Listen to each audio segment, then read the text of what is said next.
there's a one in a million. It goes on and on and on. You get. Hi guys, thank you so much for tuning back in and welcome back to our channel. Today I'm going to be doing a story time, and today's story time is going to be about how I caught my felony. So I just want to do a little disclaimer before I get started, to say to all of my viewers that stealing is never okay. Neither is selling drugs and neither is anything that will ever get you landed in jail. So this is just my story that I have not told to not really anyone. It's been about 3.5 years since I have been home from this charge, and so now today is going to be the day that I finally tell this exclusive, never heard before story. So here goes. In December of 2011, I got charged with a felony. I was 18 years old and I was fresh out of high school, so I was fresh into like adulthood. I had been working at this job at a pharmacy for about 2 years, and that was like my high school job, my very first job. At the pharmacy, I was the cashier, and I basically dealt with big amounts of money that came in each and every day.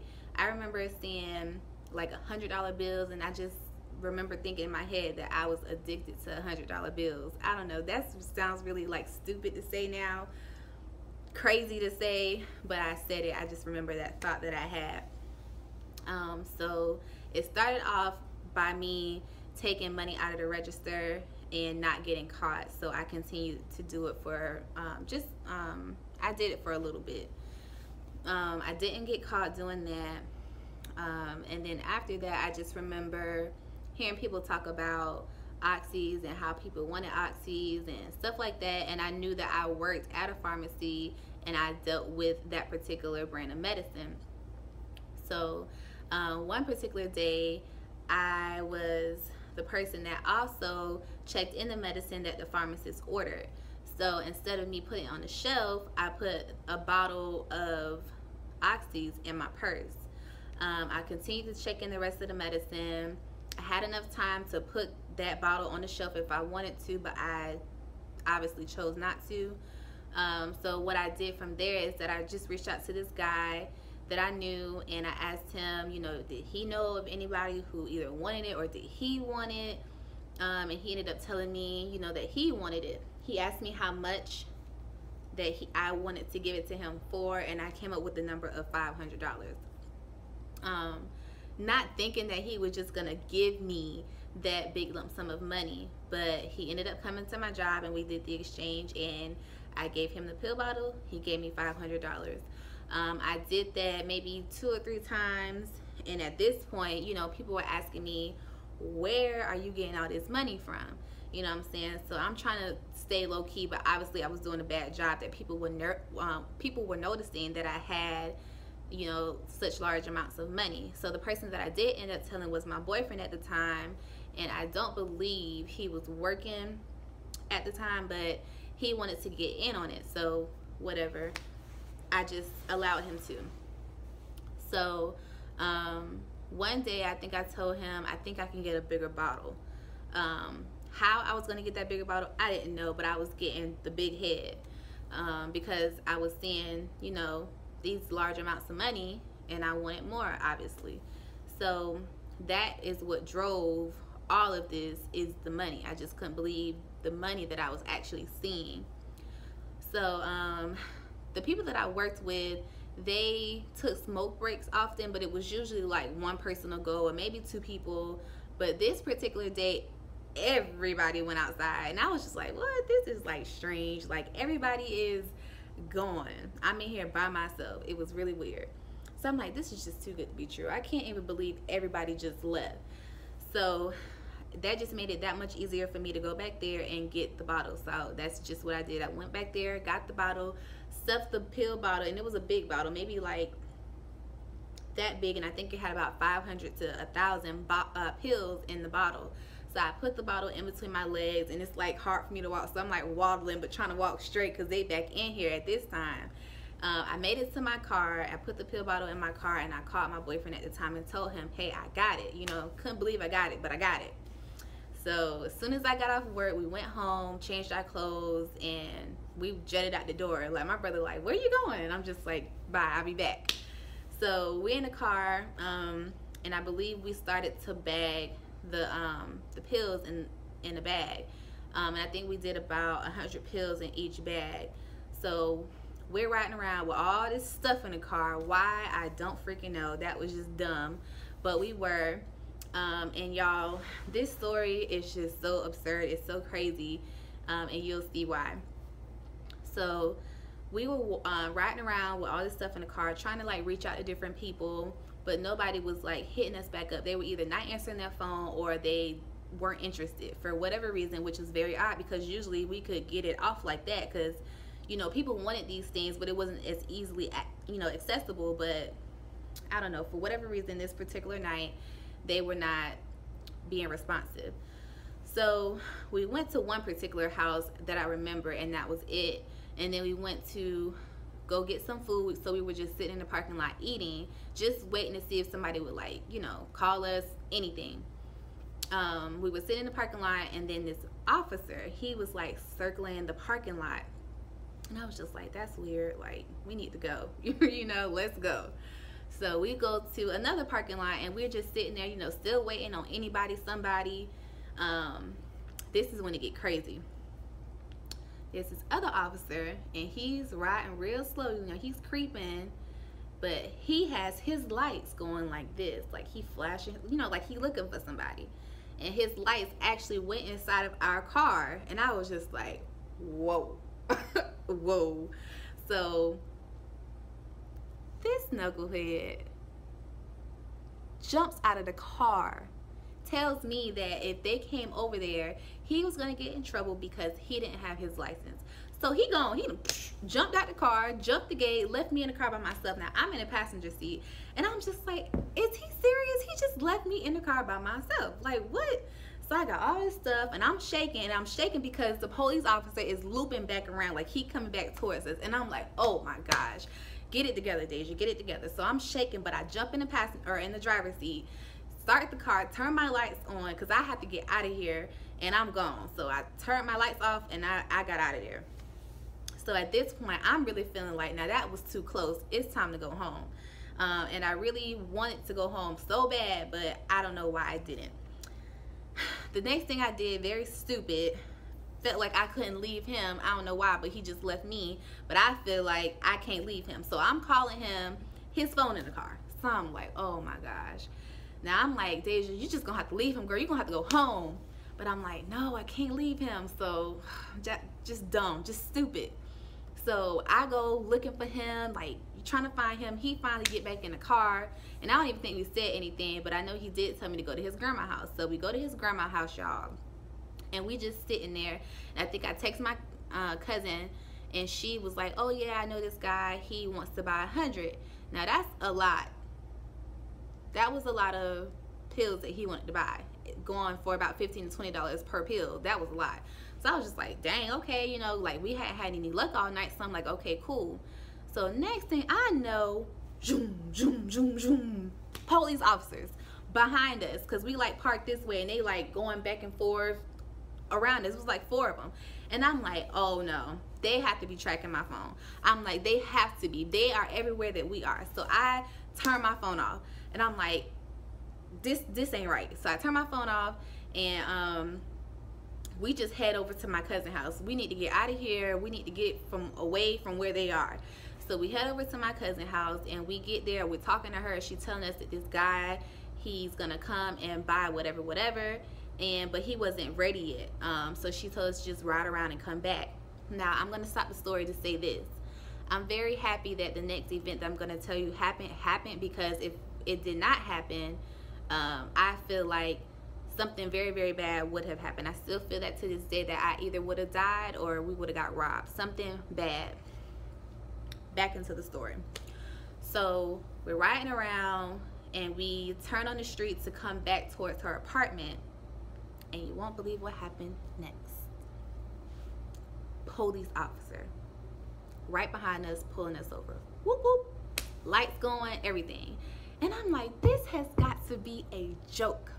Like, I turned my phone off, but at this point I had turned my phone back on because I had to communicate with my cousin, and I'm like, they was tracking my phone. I don't know how true that is, but that's just what I felt. So they pulling us over, and I have some pills in my lap, and because I think I was bagging them, because I don't think we finished bagging whatever, but I had them in my lap, and I had a beanie on the floor because I used to wear this beanie. So I get the beanie, put the pills that's in my lap in the beanie, and I put it like behind the seat, like try not to like do it like put it, you know, but just real smooth so they don't see me. So we get pulled over. This knucklehead over here sweating, and I don't know how he got back in the driver's seat, because we just learned that he don't got no license, and I don't know how I let him get back in the driver's seat. But he driving, he's sweating bullets. So the police officer comes up, and he's like, you know, dude, why you sweating? You okay? And he's just like, I'm good, I'm good. So I'm just like, you need to chill. You know what I'm saying? Like, for real. So they asked him for his license. Apparently he don't have his license, so they pull him out and they arrest him. Now I'm thinking, you know, you get a ticket for that. I didn't know. I didn't know you get arrested for driving without a license. I guess it's up to the officer. They arrest him. So the officer comes around to my side. He wants to check the car.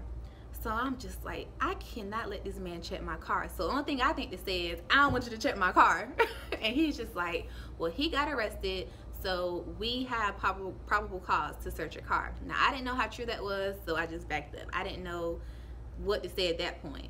So he's searching the car. He got his flashlight going. He looking. He underneath the seat. He looking. Now, while he's looking, you got the K9 unit pulling up. You got this other officer, and I'm just like, they had to have been tracking my phone. They had to have been.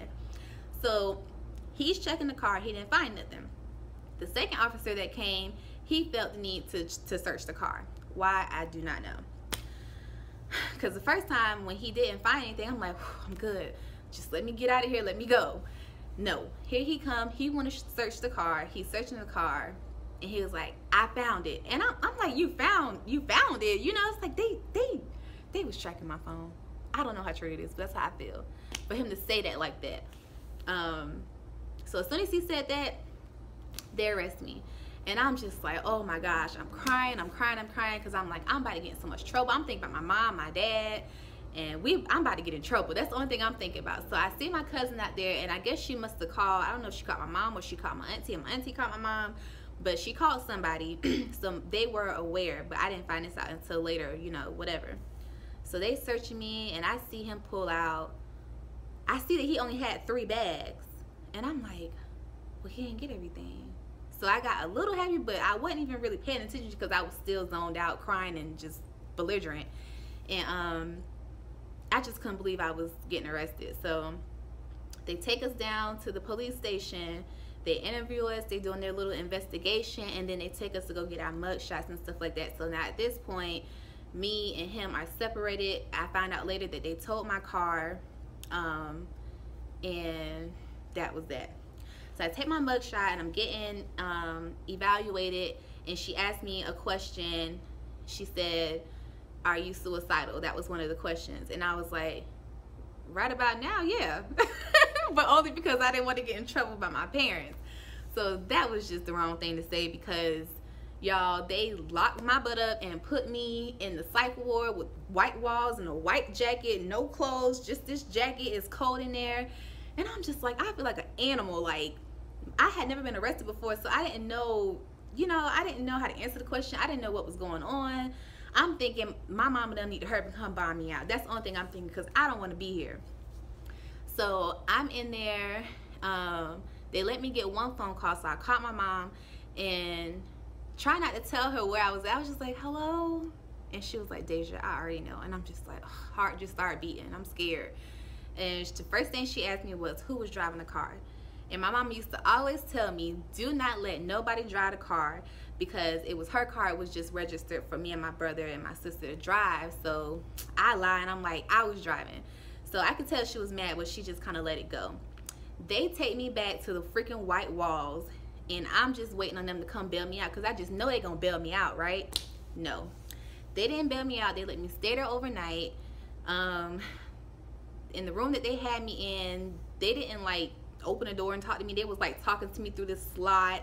Like, this is the door, and they're talking to me through the slide, feeding me through a slide. And I'm just like, I just want to go home. I was like legit going crazy. Like, I don't know where my boyfriend was.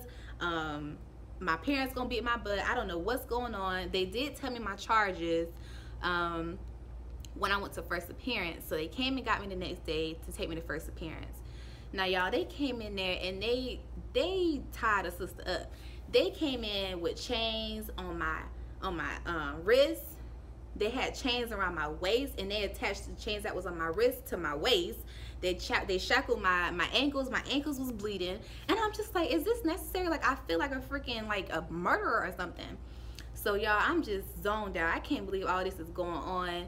They take me to first appearance, and I go first because of you know, the order of my name. So I'm just zoned out. I'm just like numb.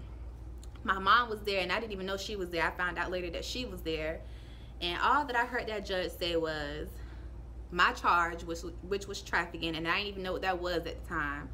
And then she said, we're gonna up your bond to $500,000. What? Did I hear that right? $500,000?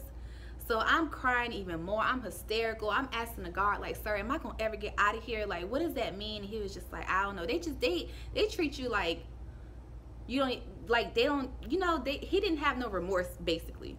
So they took me back to these freaking white walls that I didn't want to go back to. Now I'm feeling like I'm really stuck in here. I'm not gonna ever get out of here. And how long am I gonna be in these white walls? So it was just really crazy. So now I'm starting to feel like and understand that this is serious. So eventually I got out of the white walls. I went to the general public, and I remember they called me, and my mom had apparently got a lawyer.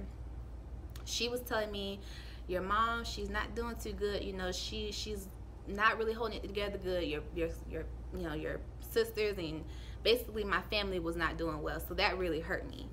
Then she goes to tell me that I'm looking at, based off what they found, those 300 pills, 25 years minimum mandatory based off of Florida laws with, you know, drugs and stuff. So I'm just like, what? But she goes to say, but we are working on your bond or whatever. So eventually they did, I had to go back to court, and they did get my bond down to $1,000. So that was how I was able to get out. I don't think my boyfriend at the time was able to get out. He was in there for 2 months after me, but I eventually bailed him out. Once he got out, he kind of just like, after the very first day, we was talking the first day, but after that, he like stopped talking to me. And I'm just like, you know, that was really weird. He stopped talking to me. So I was hurt by that. I was just confused. My whole life was just in shambles at this point. We got our car back because they did tow it. They weren't going to give us the car back, but they ended up giving us the car back. And when we got to the car, y'all, all the pills that they didn't find was still in the back seat. So I'm like, this is crazy. So we take the pills to the lawyer thinking that they was gonna, you know, drop the charges. I don't know why I thought that, but they just ended up not charging me for that. But y'all, if they would have charged me for all those pills that they found, I would not be sitting here telling you this story today. Because if they were trying to charge me or give me time for 25 years off of 300 pills and I had 1,500, I would not be here. So just thankful to God to how everything worked out. So now it's just a period of me going back and forth to court, back and forth to, you know, different lawyers, trying to figure out the best lawyer. My lawyer did tell me not to go to my boyfriend at the time. His court appearances, why, I don't know, but I was going, and I do remember them offering him 5 years probation. Now, the first plea that they offered me was 3 years. And so I wasn't having that because I'm like, how does he get to have probation and I don't? My stupid lawyer didn't even freaking know that much. I had to tell him. So my lawyer was just no good. So I had to quit my job. I had to give my mom all my passwords and everything because they did eventually, I did eventually plea out to 18 months in prison. So that was my plea. I did do 18 months in prison. I did plea out to sales instead of trafficking. And I later found out that my boyfriend at the time supposedly put everything on me, and I don't know how true it is, but it has to be true because he didn't do any time. I did.